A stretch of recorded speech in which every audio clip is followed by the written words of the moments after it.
Hello Earth, I am Attila. Today I will talk about the Talking to Strangers book, and this was a book about strangers and how we must talk to them and what mistakes do we make when we are talking to strangers.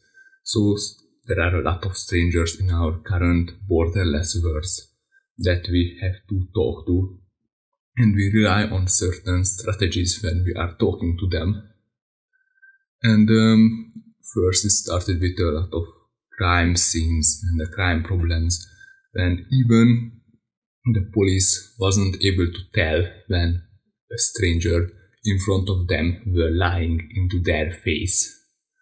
And the people who talked to Hitler for hours were deceived, but the people who didn't know him and didn't even talk to him ever knew the truth that he is an asshole. And then it compared judges and an AI that they build. The role of the judges was to release prisoners who they thought that wouldn't commit any more crimes when they are released. And the task of an AI was the same. And an artificial intelligence provided 25% better results than the judges, even though the judges were able to talk to the prisoners before that, and the AI was only able to look at the track record and the papers of that prisoner. And how is it that meeting a stranger can sometimes make us worse at making sense of that person than not meeting them? And the answer is that we too easily judge strangers based on superficial clues, so their behavior, but we assume that we are complex people, but strangers are easy. But the fact is that they are also people, and strangers are not easy. And we have some strategies that we use, and what are the faults in them. We have a default to truth. Our operating assumption is that people we are dealing with are honest. And if we don't have enough red flags that they are lying, we stay with this assumption. And so we are very bad at telling lies, because we think that everyone is telling the truth. But the fact is that in real life, lies are very rare, because, for example, the cashier in your local shop won't lie to you about the price. But we have these holy fools in our life who think that everyone is lying, and they don't believe in anything. They see fraud everywhere. They are important part of our society, because so they have this default to lie, and they are important because they even report their institutions, so they don't have loyalty, and we can see fraud with the help of them.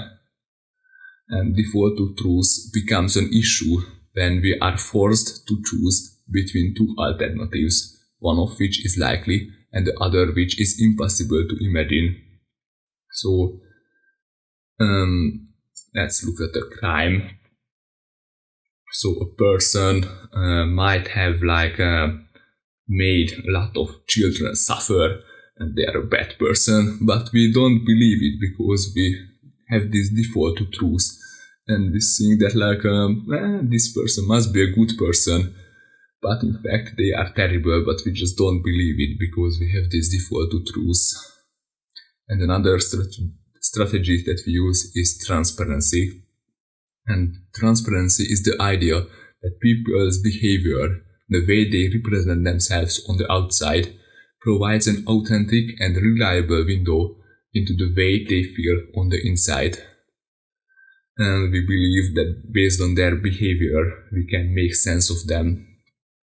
But there are some problems with this assumption too. So let's start with that. When we are dealing with strangers, we have to talk to people from different cultures.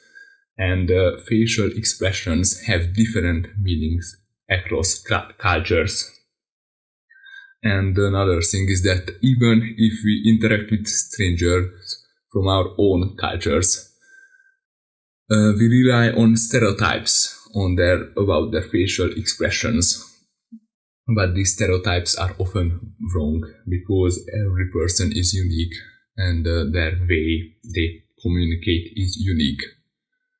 So our strategies for dealing with strangers are deeply flawed, they are wrong, but they are also socially necessary because otherwise we wouldn't be able to trust in each other and exchange and trade between each other. So it is a social necessary. Then it talks like alcohol. Alcohol breaks down the set of constraints that hold our behavior in check. It creates short-sightedness. You only focus on the thing that you are doing. So, for example, people say that alcohol makes us happy. But it only makes us happy when we are in a happy environment. So, for example, in a football match, you will see that if people drink a little bit of alcohol, they will become even more happy.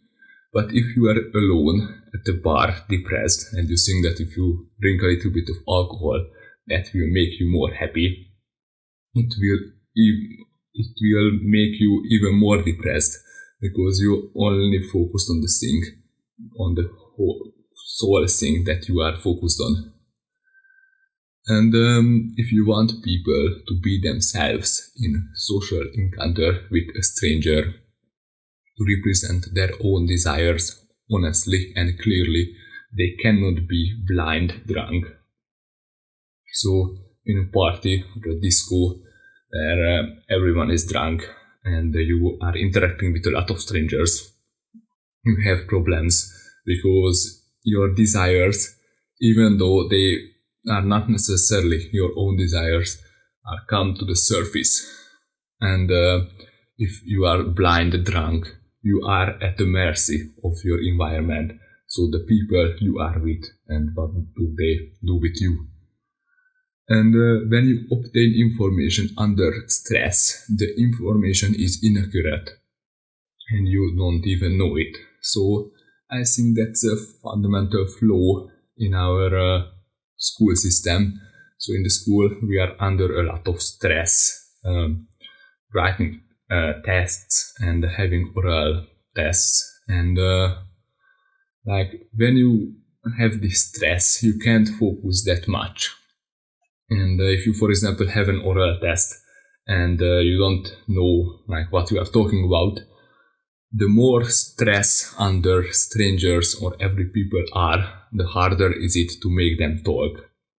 So if you're under stress, you won't be able to like clearly talk, and you don't know what you are talking about because like every information just goes out of your mind magically.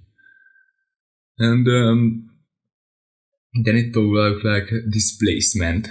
And displacement assumes that when people think of doing something serious as committing suicide, they are very hard to stop. So blocking one option isn't going to make much of a difference.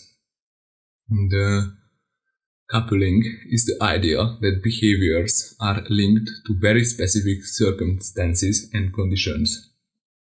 So think about a very heartwarming book that you have read recently. And you probably cried during that. And if there is a very heartwarming book, a lot of people read it, they will often cry at a very specific page and scene from the book. So your behaviors are linked to this very specific circumstance and location and condition.